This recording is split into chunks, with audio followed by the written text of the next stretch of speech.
ñuy déglu di ñu seetaan suñu émission Thiès Soir Malin tey Thiès Soir Malin dafa nekk fii ci makkaan bi nga xam ne bokk na ci ay makkaanu chemin de fer bu Sénégal ñu nekk fii ci Thiès mu nekk benn dëkk ñaari gaar tey société boobu tey nekk ci ay jafe-jafe yoo xam ne am na ñoo xam ne ñoom ñoo ko ngànk yore réewu société boobu dañ ci jàkkaarloo kenn dañ koy bàyyi mu def présentation sëñ bi sa présentation. waaw man maa ngi nuyu d'abord auditeur thiesinfo.com di nuyuwaale tamit édition wu comme auditeur Thiès Soir Malin di la nuyu di nuyu seen directeur di sant yàlla suñu borom di julli ci yonent bi sallallahu alayhi wa sallam di la xamal ne man maa ngi tudd Mambay Tunkara di secrétaire général syndicat SUTRAI ñu tuddee ko syndicat unique des travailleurs de Transrail affilié à la CNTS FC di syndicat majoritaire bu nekk biir Transrail. monsieur Tunkara dañuy waxal tuuti sa cursus sa parcours fan nga jaar chemin de fer nan nga jiite li nga xam ne mooy syndicat SUTRAI. waaw comme ni nga ko waxee man daanaka maa ngi yegg si maa ngi dugg chemin de fer le 27 septembre 1983 bi ñu dugg chemin de fer jamono yooyu comme ni ñu ko xamee ñu bëri ci ñun ñi nga xam ne dugg nañ ko ci jamono yooyu su contrat à durée déterminée lañ fa doon duggee ñu tuddee ñu woon extemporaire ñu nekk fa ci contrat yooyu ci 83 ba jamono yi 89 bi ñu jógee régie des chemins de fer bi ñu dissoudre la régie des chemins de fer par la loi 89-34 dugg nag léegi biir SNCS ci la ñu commencé ci la ñu embauché ñun en 1996 donc ce qui fait que ak ci jamono yooyu ak rupture mutation yi entreprise bi doon jóge ci régie dem ci SNCS ñun ñu nekkoon fa nekk ay travailleurs yoo xam ne dañu doon utiliser sous contrat à durée déterminée yoo xam ne demoon na ba ay ëpp ay 10 ans ñi 15 ans am na sax ñoo xam ne yàlla ca la ñu retraité donc ci loolu ñun en fin de compte la ñu duggee ci wàllu syndicalisme doon ànd ak suñuy doyen yoo xam ne tey wax dëgg yàlla li naan bu lekkee alom na ko gërëmee coy di rendre hommage encore une fois Sarr Ibrahima mi nga xam ne ñun képp ku yor syndicat fii ci biir chemin de fer war nga ko delloo njukkal ndax tey bu ñu demee ba syndicalisme am cër bi mu am ci biir Afrique am cër bi mu am ci biir monde bi ba ay tubaab dellu si sax ci biir chemin de fer di jouer ay film ci moom man dama yaakaar ne képp ku fi yor ndombal tànk boobu rek war nga ko delloo cëram donc ñu koy rendre hommage di ko rendre hommage di rendre hommage ñi mu àndaloon ñëpp di Cheikh Diack di ay Nina Fall di Gaye Jacques ñooñu nga xam ne ay kàngam la ñu woon ci wàllu syndicalisme ci biir chemin de fer ñu ngi leen di rendre hommage ba ñi nga xam ne sax ñun moom la ñu bokkaloon génération di ñoom Moïse Diouf di Sassoum Ndiaye Abidou Diallo Omar Ba presque mën naa ne ñooñu formé ñun parce que man maa ngi nekkoon syndicat SACS ñu tuddee ko woon syndicat autonome des travailleurs de la SNCS donc jamono yooyu ci la ñuy doog a dugg ci biir syndicalisme doon xeex pour privatisation bi ñu bañoon koo def jamono yooyu lu ne dal nañu ci daj nañ ko ci ak Mademba Sock doon xeex pour aussi tamit contentieux régie des chemins de fer yi nga xam ne ñun dañ cee bokkoon en tant que extemporaire ñu intégré ñu ci ba noppi fay ñu ko loolu mais aussi monsieur Tunkara en tant que secrétaire général bu syndicat SUTRAI gis nañu ñetti syndicat di yëngu ci biir wàllu travailleurs yi fii ci biir chemin de fer est-ce que mën nga ñëwaat ci loolu. waaw loolu si ma koy indi dama lay jox tuuti historique bi parce que ci régie des chemins de fer amoon nañu 6 syndicats yàlla def bi ñu duggee biir Transrail ba concession bi commencé en 2003 instant boobu presque mën nañu secrétaire généraux yi jiite woon syndicats yooyu yëpp dañoo demoon ñun compte tenu de notre expérience ñu créé benn collectif dénommé collectif des travailleurs de Transrail waxtaan ak concessionnaire bi doon doog a ñëw muy Kanak Jetmar pour maintenant procédure bu ñu war a mettre en place pour représenter personnel bi discuter les revendications et les réclamations du personnel ci loolu lañ ne léegi pour éviter les erreurs du passé c'est-à-dire le pluralisme syndical dafa doon indi ay des fois problème ñu ne léegi ñu ngi jëm ci privé te privé xëy na la fay jig li la jig ci société nationale jig la ci privé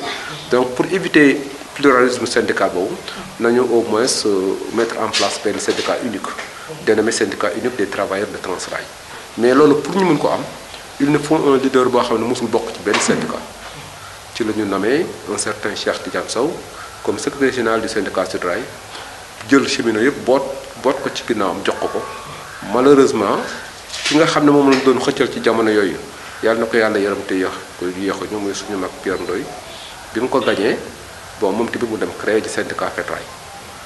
loolu moo indi après ñu am syndicat FETRAI ak SUTRAI ñu demaat ba ci biir Cheikh Tidiane Sow moom tamit négociation accord bi ak grille salariale bi mu doon def xawaan am yu ci sooxe ba mujj bi ñu xeex jële ko fa de Omar Cissé mooy ki nga xam ne moom laa fi wutu yor syndicat bi di jogante ak Mademba Madiodio Diagne ci même syndicat bi mu gagné Madiodio dem créé ji SATRAI donc loolu moo aussi tamit juddal SATRAI ba tax na en fin de compte boo ko xoolee yooyu yëpp en fin de compte gënaluñu mais souvent soo ko seetloo syndicat fu mu juddoo rek xëccoo am na fa ñu am ko ñu gagné ka ca des mer dem créé syndicat loolu moo indi tey ñetti syndicat yi nga xam ne ñoo nekk biir Transrail. ci wéttalu émission bi wax nañu ay jafe-jafe yu ki nga xam ne mooy Transrail indil ci biir chemin de fer gis nañu privatisation bu chemin de fer indi na ay jafe-jafe yu bëri ci wàllu koom parce que newoon nañu réseau des chemins de fer du Sénégal mooy xolu koom-koomu Sénégal waaye tamit Afrique yéen naka ngeen dundee li nga xam ne mooy privatisation mais aussi ban jàngat ngeen ci am en tant que travailleur en tant que syndicaliste. waaw ñun foofu li ñu ci bëgg a leeral rek mooy d'abord privatisation réseau des chemins de fer dafa échoué SNCS du moins dafa échoué parce que bi ñu koy privatiser dañ ne woon dañuy joxe schéma bi ñu njëkkoon jàpp dañ ne woon dañuy jox privé bi exploitation bi boobu def naa ci jamono yi président Abdou Diouf Lo léegi nag infrastructure yi ñu jox ko mu nekk société de patrimoine comme ni SONES mel. comme ni SONES mel ñu privatiser voilà exploitation bi. léegi bi Ablaye Wade jëlee nguur gi ñëw ne moom du def loolu day joxe lépp kuy jël daal da ngay jël si privatisation intégrale da ngay jël lépp boo ko mënul jël nga bàyyi donc ci foofu la ñu defee formule privatisation intégrale boobu jël concessionnaire bi jox ko tabax yeeg raay beeg matériel beeg lépp mu jël ko. li njëkk a indi nag sooxe bi ñuy wax ci privatisation bi mooy Kanak Jetma mi nga xam ne moom la ñu njëkk a jox kër gi bi ñu koy jox kër gi moom dafa nekkoon en liquidation kon foofu am na lu des parce que lu toll ni état di jël ab société di ko jox ab concessionnaire te xamul ni kooku d'abord yorul koom-koom bu mu ko téye ndax moom la mu yor sax dafa daanu ba ma ngi koy jaay ñu weesu loolu moom ka jënd Kanak Jetma daal di absorber les actions de Transrail de Kanak Jetma dans Transrail muy Savage ci la Savage yi daal di ñëwaatee nekk ci biir concession bi ñu joxoon intégrale à Kanak Jetma pour 25 ans Savage 2 ans après Savage ñëw dugg ñu dawaat 2 ans après problème mu Idrissa Seck ak Ablaye Wade juddu ñu ni comme que Jean Lefebvre dafa am ay relation ak Idrissa Seck te Jean Lefebvre mi ngi ci biir concession Transrail am na ci pourcentage ci Transrail et encore établissement kon nañu fexe nuñ ko fa jëlee ci lañ ko xeexee jële ko fa Karim Wade doomu Ablaye Wade indi xaritam di Abbas Jaber ñu jox ko mu mel ne rek kon politique yi ñoom li jëm ci alalu askan wi wala nu ma tuddee entreprise yi nga xam ne mooy entreprise yi am njariñ ci askan wi dañ koy joxante ci seen biir ci seeni xarit ci yoo xam ne en fin de compte yow doo maîtriser sax lan la loolu moo tax ñun d'abord li ñu constat bi njëkk a def mooy l'échec de la privatisation au début mooy kër gi nga xam ne dañu ko privatiser pour 25 ans ci diggante 10 ans rek 3 concessionnaires wutu nañu ko fi ñetteel bi juróomi direction de yu wuute géré nañu ko fi ba moo tax après climat bi social beeg complication yi ci am yi am ci ñu dem ba ci biir ndax mënoo jël bat tabax jox ko nit ne ko dama la koy louer pour 25 ans mais damaa bëgg nga defal ma ko R+3 soo paree nag bàyyi ma ak sama alal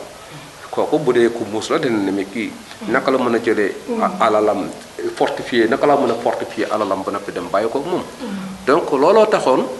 privé bu ñu ko jox ci diggante bi kenn investir c'est-à-dire ñoom dès le début également Tounkara parce que foofu dañ ciy ñëwaat parce que dañoo ne liñ fi fekkoon sax ci wàllu patrimoine parce que bu ñu xaymaa patrimoine wu chemin de fer taw woon na ci ñaar téeméeri milliards mais sociétés yi bi ñu leen di jaay juróom-ñaari milliards ak genn wàll lañ leen ko jaayee mu nekk benn ñaareel bi liñ fi fekkoon ci ay saxaar ak ay wagon amul lenn loo xam ne yeesal nañ ko ci wàllu ligne yi ak tamit jamono nu muy doxee chemin de fer nekkoon ci li nga xamante ne moo nekkoon presque dañuy wax l'intégration de la sous-région africaine parce que boo ko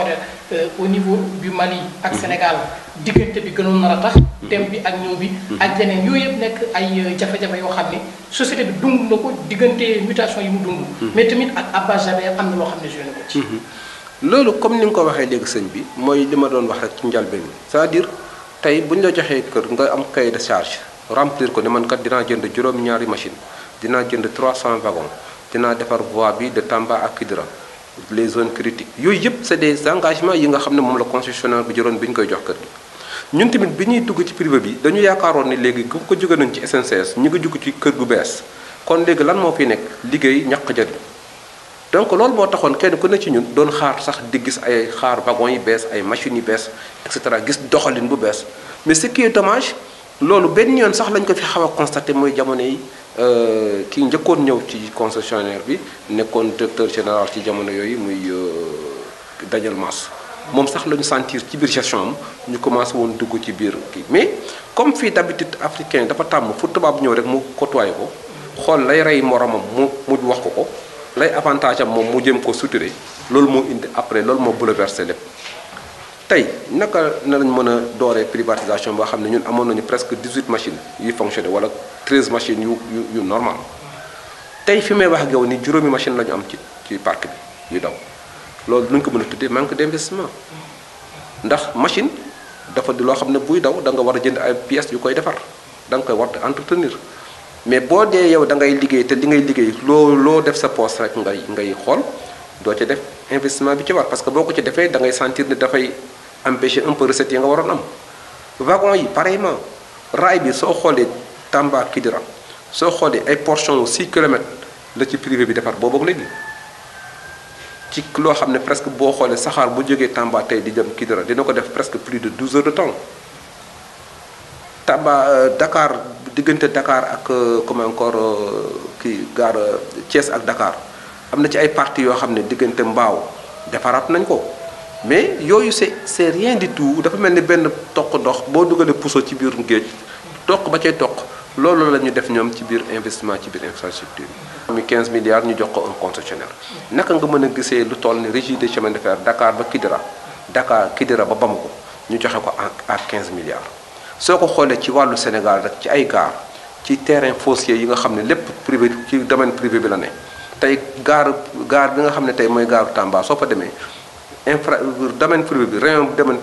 privé am na droit loué ko nit mu koy fay yooyu yëpp naka nga mën a gisee nga jël loolu jox ko un privé mu yor ko donc loolu moo nekkoon ay problèmes yoo xam ne c'est des gros d'étranglement de la privatisation tey anamu du benn gaar boo xam ne privé bi bu dul gaaru Thiès bi lañ fi gis sax ñu peinturaat ko bu dul gaaru Thiès amatu benn gaar boo dem ñu ni privé bi defar na ko wala rakissé na ko sax wala peinture na ko amul infrastructure yi la même chose machines yi tey kenn waxatu ko donc moo tax ñun dès le début nous avons constaté que ni le privé le devoir bi moo xam ne engagé woon na ko devant l'État pour maintenant respecter les cahiers de charge wàcc na ko ba tax na tey boo xoolee soo demee ci document de constitution bi yooyu yëpp dafa amoon ay pénalité ba sax dafay dem ba appui de compte boo ci amee ay manquement dafay laaj disqualification donc tey boo doon disqualifier le privé amul benn problème boo génnee cahier de charge bi ak bagage yi ci nekk yëpp ak manquement yi nga constaté en tant que état soo ko bindee rek da nga koy disqualifier waaw moo tax vraiment comme ni nga ko waxee léegi ñun nous avons constaté que les privés en fin de compte li ko dalee ci ki ko njëkk a jël ba fi ñu toll nii ba ki nga xam ne tey moom mun naa ne sax léegi da koo rey ndax bu ñu la joxee une entreprise en fin de compte nga ñëw fekk ci mbanda yi gasoil bi mu fees dellu nga ñëw fekk machine yi nekk dans de bonnes conditions personnel bi expertise bi tey fi may wax ak yow nii amul benn matériel bu fiy panne wala machine bu panne ñu jël expertise à l'étranger mu ñëw defar ko expertise bi ñu yor fii ñoo koy defar bu dee sax dafa laaj siddi machine ba mu set ñoo koy siddi teg ko defar ko kon donc lu ku ñu jox lu mel noonu vraiment bu dee da nga am yéene wala am intention wala am bëgg-bëggu liggéey war nga mën a liggéey. monsieur Tounkara ci biir loolu jafe-jafe yooyu société bi di ko dund est-ce que yéen mos ngeen cee xippi yi bëtu ki nga xam ne mooy autorité bi c'est-à-dire l'État parce que am na ministère quand même boo xam ne mooy wàllu yu waroon saytu li nga xam ne mooy cahier de charge bi. waaw loolu sax li ma la njëkk a wax sax mooy d'abord ci biir concession bi ñoom defoon nañu benn organe bu ñu tuddee organe de suivi boobu suñu tonton bu ñuy wax Ndiaga Ndiaye moo ko dirigé woon ñoom moom lan moo doon rôle am mooy day xool ba xam est-ce que cahier de charge bi waaj a respecté na ko mu def ay rapport yónnee état yi jot nañu ba tàyyi rapport organe de suivi bu leen doon wax ay manquements yi nga xam ni mi ngi am ci concession bi tant du côté du ministère sénégalais que du côté ministère français malien.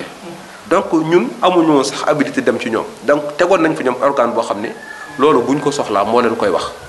te amu ci benn yoon bu mu deful ay rapport informé leen ñun nag li ñu war en tant que syndicat mooy constater nii am na manquement wala yu demee ñu dénoncé ko suñu demee ci ñoom waxtaane ko ak ñoom jëluñ ci seen matukaay ñu jël taxaw ci loolu tax dès que ñun bi ñu jëlee syndicat bi à la suite du 13 mai 2013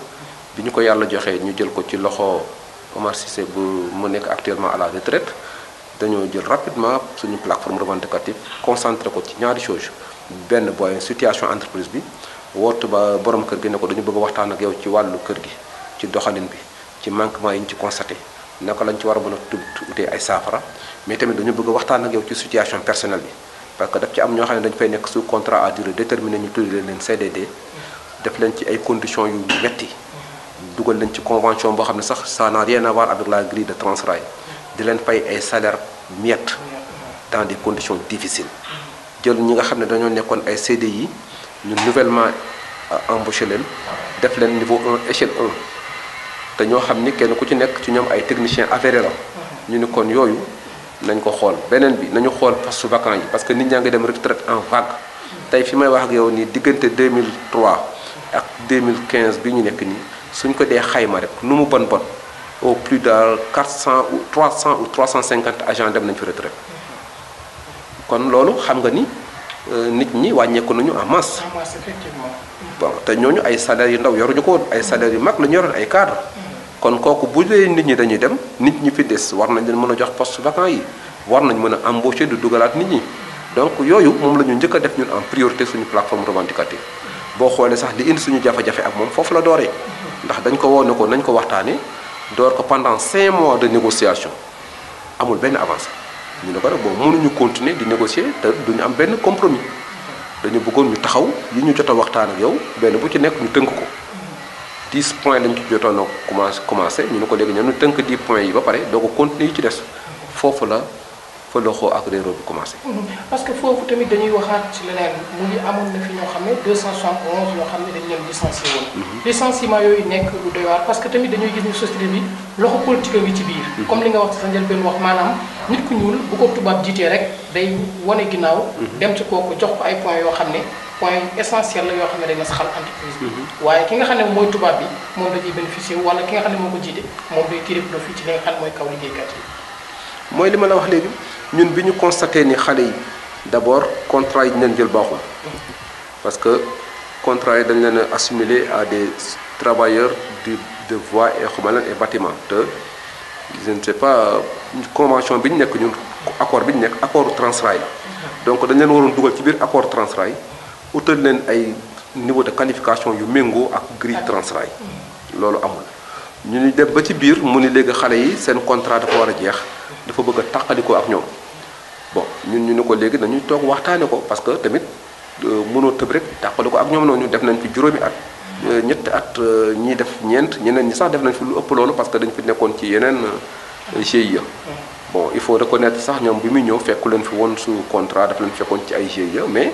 xaalis bañ doon yoral GIE yooyu ak manquement yi moo taxoon ñu mujj leen dugal ci biir personnel bi pour gën leen a mën a maîtriser gérer leen mettre leen à l'aise mais ce qui est dommage moom dafa ne comme que day dem te xamul ndax dafiy toog mu yónnee këyit inspecteur du travail ne ko léegi dafa bëgg mu wax ko ban condition la mën a jëlaatee xale yi inspecteur ne ko mënoo leen jël lu dul da nga leen di embaucher parce que ñoom seen contrat fu mu toll nii mënoo leen jëlaat sous contrat mu ne kon loolu bu dee am na moom du leen mën a jëlaat parce que xale yi seet na ni wax dëgg yàlla comme que day dem te bëggul leen jël ci condition yoo xam ne bu ëllëgee du xam ndax moom dina fi toog du leen mën a jëlaat ñu ne ko loolu mënul nekk parce que xale yi mënuñu tëj raay bi ne kenn toog nañu 2 mois yoo xam ne raay bi kenn intervenir ko danger boo xam ne di planer sur la voie saxaar mënoon naa jóg rek di dem fekk raay ba bàyyi mu daal di wadd ñun ñu ne bi ñu ci waxee ak moom mu lànk wax ñu woo ko woo mënu cee wax ak ñun ñu daal di def li ñu war en tant que syndicat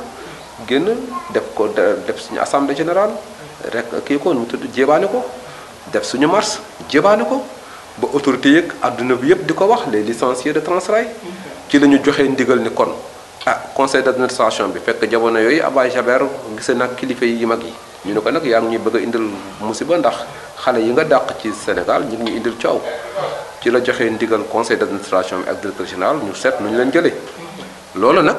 li ñu ci wax naqare sax mooy bi ñu leen di jël foofu ñu bëgg koo leeral àdduna bi yëpp ñu xam ko dañ leen a jël ba noppi tànn ndax dañoo jël ci ñoom lu tolloo ak 150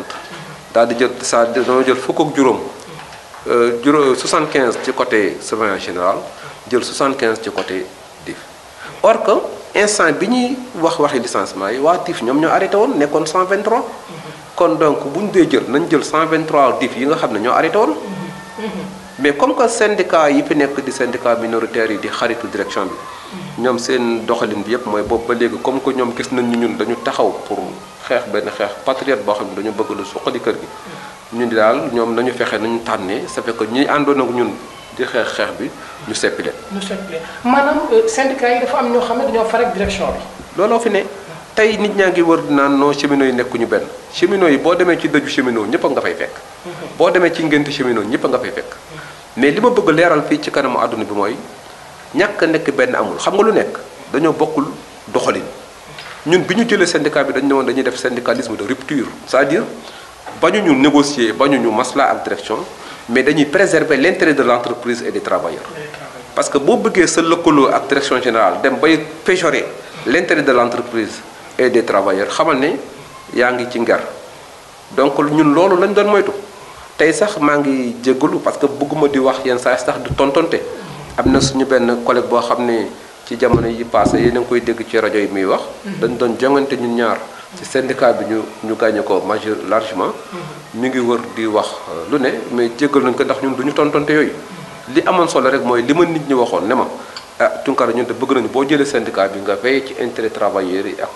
entreprise bi foofu laa teg suma tànk donc mënu ma woon nangu xale yi nekk ak ñun liggéey ba jeexal ñu leen di jëlaat su contrat 6 mois te ñu war leen embaucher mënu ma woon nangu tamit ñu leen di jël di leen dugal ci grille salariale boo xam ne kenn xamul lu mu doon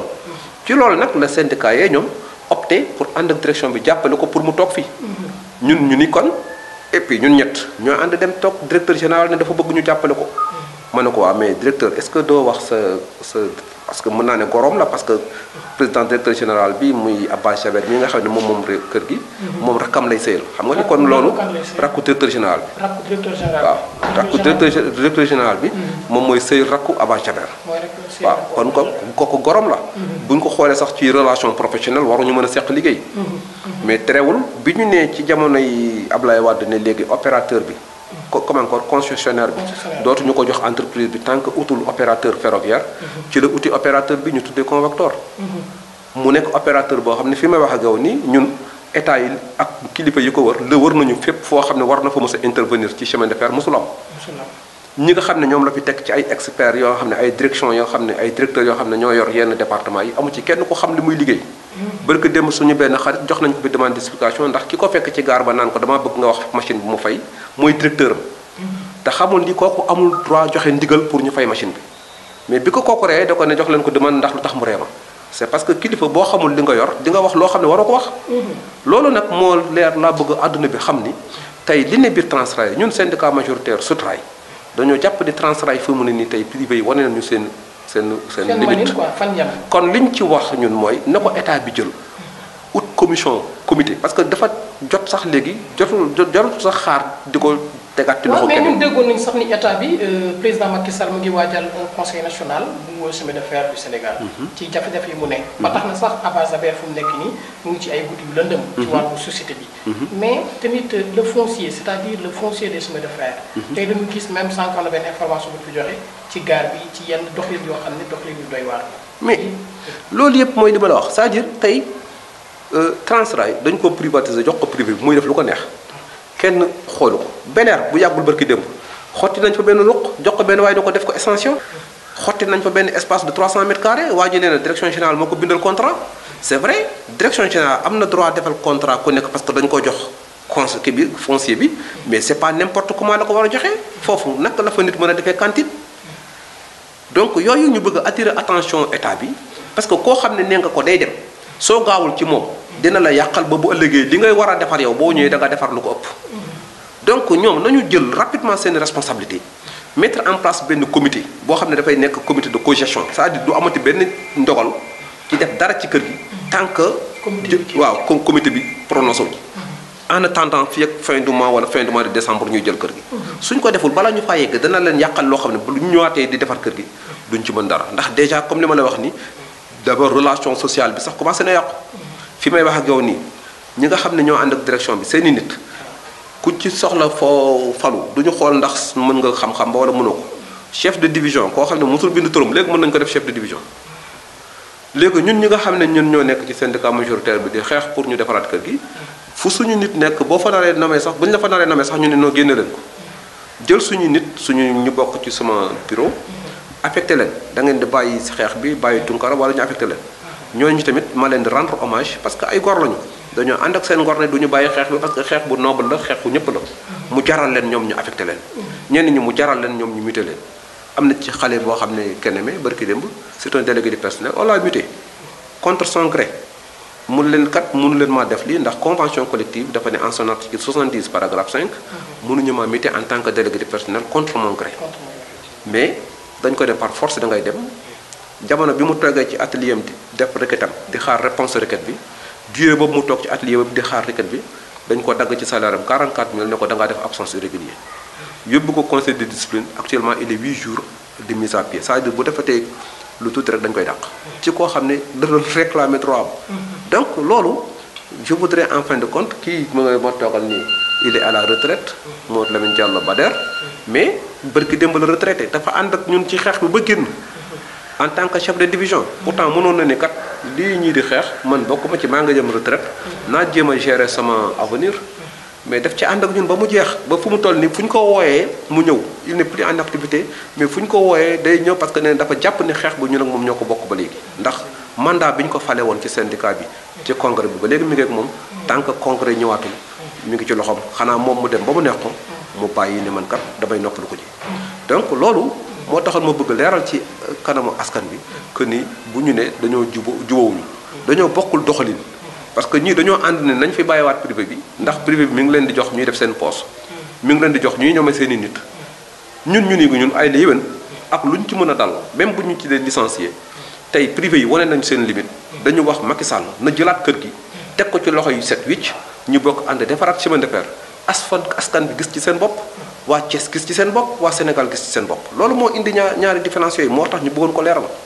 gannaaw loolu tamit am na loo wax léegi tey naka nga mën a nekkee dans une entreprise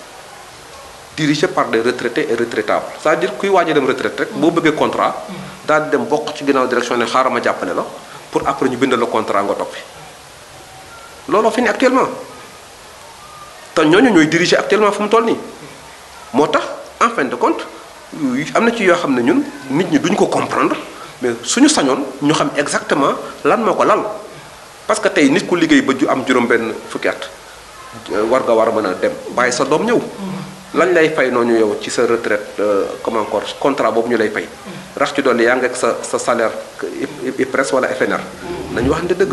neex na lool mais nag bàyyi la xel ne yow tamit fi nga ne nii nit ñaar wala ñetti nit war nañ ko mën a nekkaat am ay salaire yu baax loolu moo tax en fin de compte ñun xeex bi ñu xeex seetuñu ci ku ñu bokkal seetuñu ci kuñ ci mere dañoo jàpp rek ne xeex bu noble la ku mu doonoon ku ne boo ko xoolee ci yow dina la naqari kon dañ ko war a bokk ànd ñun ñëpp xeex pour mu nekk njëriñu askan bi ak njëriñu liggéeykat yi. suñu émission bi mu ngi jeex parce que 30 minutes yi mat na. monsieur Tounkara dañ lay jox nga wax say kàddu yu mujj. waaw kàddu yu mujj yi comme ni ma ko waxee léegi dinaa ko tënk ci ñetti anam parce que tey fii ñu toog nii buñ ne Thiès kaay benn dëkk ñaari gaar béréb bu symbolique la. moo tax ñu indi leen fii tey ndax bi ñu naan ñaari gaar fii moo taxu ñu naan ñaari gaar tey ñu ko dirigé muy ñoom Adama Isaac di waa RCD dañ leen félicité ci lii ñu defal tey ñu ñëw toog ci béréb bi ndax fii du béréb bu Transrail béréb bu RCD la ndax mënoon nañ ñu ko tere mais wax dëgg yàlla suñuy mag la ñu yoo xam ni tey lii ñu yor nii di ko jiite ñooñu ci naan net kabanko ñooñu ci tettee am na ñu ci di ci félicité waale aussi képp koo xam ne rek fu mu toll ni tey yaa ngi ci xeex bi di directeur général Mbaye Diouf ndax tamit réeroowuñu ak moom ba ci ñoom Ndiaga les anciens yi nga xam ne tey ñoo yor coopérative des mécaniciens di le doyen Sène ak ñi nga xam ne tey ñoo yor daayira Tidiane di suñu sëriñ suñu mag suñu kilifa Samba Ndiaye xam naa ne xel mi xaw a fàtt rek mais du dara Oustaz Samba Ndiaye moom mooy président daayira Tidiane tamit di ko sant di ko gërëm ci ñaan yi ak lépp di ci ziare tamit sëñ Saliou Touré mi nga xam ne tey bañ fa demee di ko wax situation bi dafa ne moom lépp lu moom ci teranga chemin de fer tax mu am ko ak cheminot yi kon lu mu ci mën rek dana ko def di ci bàyyi xel aussi tamit l'évêque de Thiès André Gueye parce que keroog bañ fa demee di ko seeti di ci waxtaan ak moom yóbbul ko këyit ca instant bi la ne su may dem Dakar dinaa informer le cardinal parce que ñun amuñu di gisanteeg jotewuñu ci président saa yu nekk waaye moom chaque semaine jote na ci président dinaa ko yóbbul këyit gi waxtaan ci ak moom kon ñooñu ñëpp man jàpp naa ni kenn ko nekk ci ñoom joué nga ci rôle pour ñu bokk ànd interpeller le président de la république ci li war a suqaliwaat kër gi mais aussi tamit en fin de compte daf ci am benn volet boo xam ne bëggoon nañ ko waxaale parce que yàlla def na comme ni nga ko waxee léegi Transrail dafa nekk situation bu complexe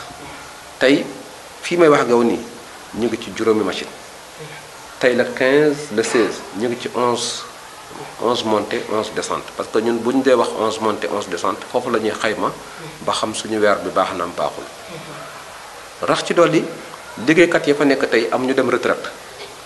tey ñu ngi ci seen juróomeelu weer kii may wax ak yow nii indemnité bi nga xam ne moom lañu ko war a fay buy dem retraite dañu war a bu génnee rek dañu ko doon jox kayitam mu dem kees ga ñu jox ko mais tey mi ngi ci ñaari weer bi mu demee retraite ak léegi jotagu ko donc ñaari weer nga ni amatul salaire te ba noppi fayuñu ko indemnité de licenciement bi mu war a demee retraite ñi nga xam ne ñoo demoon mois de juillet ba fi may wax ak yow nii kenn ci ñoom jotul sa indemnité de départ retraite fi may wax ak yow nii ci wàllu IPRES soo demee côté IPRES lañ fa yor ci arrière de cotisation IPRES kenn xamul nu mu toll dañoo demoon ba ci biir sax léegi borom kër gi na léegi dafay seet nu muy fayee léegi cotisation par patronale bi commencé woon na ko depuis janvier mais bi ñu fa delluwaatee nee nañ ñu boobu depuis 6 mois ngi nii versé ko kon koo xam ne day waaj a dem am na ci yu bëri yoo xam ne danaan dootuma ko joxe avantage bi amaat tamit tey solo ci jëlaat kër gi mooy tey petit train blanc bu ñu bëggee liggéeylu dañuy ñëw biir Transrail dañuy fay pour ñu defar seeni wagon wala seeni machine ci biir Transrail dañuy fay bu ñuy daw ci kaw raayu Transrail mais loolu yëpp état bee ko moom te tey état bi bu ko jëloon loolu yëpp dootu leen ci fekk 32 millions yi ñuy fay pour entretien matériel u petit train blanc dootu leen ci fekk donc moo tax en fin de compte foofu la ñuy tëjee di la xamal ni vraiment ñun ak nos collègues du petit train blanc ñoo bokk ndey ñoo bokk bàyyi parce que ñoo bokkandoo woon nekk ci biir entreprise bi ñu xëy séparé ñu privatiser ko pour yaakaar ne fee dana dox fii dana dox mais tey foo xoolee ñaar yëpp benn doxu ci gaar bee nga xam ne delloon nañ leen ko ñu ngi ciy féliciter le président de la république vraiment ci engagement bi mu def pour jëlaat ko ndax joxe woon nañ ko pare mais moom ci xelam moo ko jëlaat ba noppi ne léegi nañ ko defaraat mais maa ngi koy wax ne ko na jël na wax na ci taxaw c'est-à-dire bu mu jël rek taxaw romb naa fa bërki démb mais gaar baa ngi daanu na ci joxe ndigal ñu defar ko nu mu gën a gaawee parce que récupérer ko nag bàyyi ko mu daanu amul njariñ donc action yooyu la ñuy bëgg en fin de compte fu ñu tëjee ñu wax président de la République bëgg xam nañ ne am na yéene pour defaraat chemin de fer parce que ku jël lu toll 500 milliards def ko ci terre bi tey bu fekkoon tey nga nangu Transrail war nga faa mën a def 200 milliards war nga faa mën a def 300 milliards mais juridiquement mënul def 1 franc ci biir Transrail tant que jëlaatuñ ko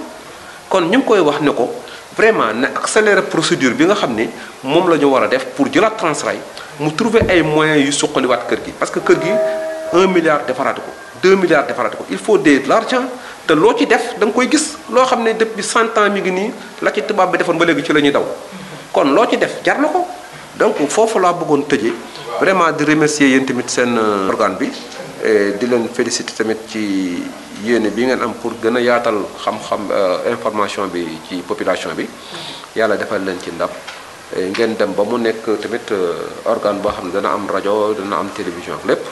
ah vraiment loolu daal laa amoon ci lu may tëjee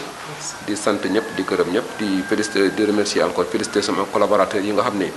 tey am na ci ñoo xam ne fii ñu toog ni tey bu ñu leen gisee ci télé ba ñu gis leen ci internet bi danañ leen wax sanctionné leen baa ñu war leen xas leen mais terewul seen gëm-gëm ak seen conviction gëm ni tey ñun lii ñu porté lu noble la ñun ñëpp ko war a bokk moo tax tey ñu toog ànd ak ñun ba léegi waaleykum salaam wa rahmatulah. kon mbokk yi xarit doon seetaan ci li nga xam ne mooy émission Thiès Soir Malien si doon dalal Mame Mbaye Tounkara nekk secrétaire général bu syndicat unité des travailleurs bu Transrail moom lañ doon dalal mu wax nag li nga xam ne moom mooy kàddu yi nga xam ne tey société bi mu ngi koy dund ak li ñuy xaar ci président de la république ci wàllu jëlaat chemin de fer pour wàllu Transrail récupérer ko liggéeyal ci lañ ci war a liggéey Thiès jotaat boppam ci liñ ko doon wooyee benn dëkk ñaari gaar fii ñu toog ci yenn makkaan ci biir li nga xam ne mooy chemin de fer di leen jox dig daje ci beneen numéro incha allah.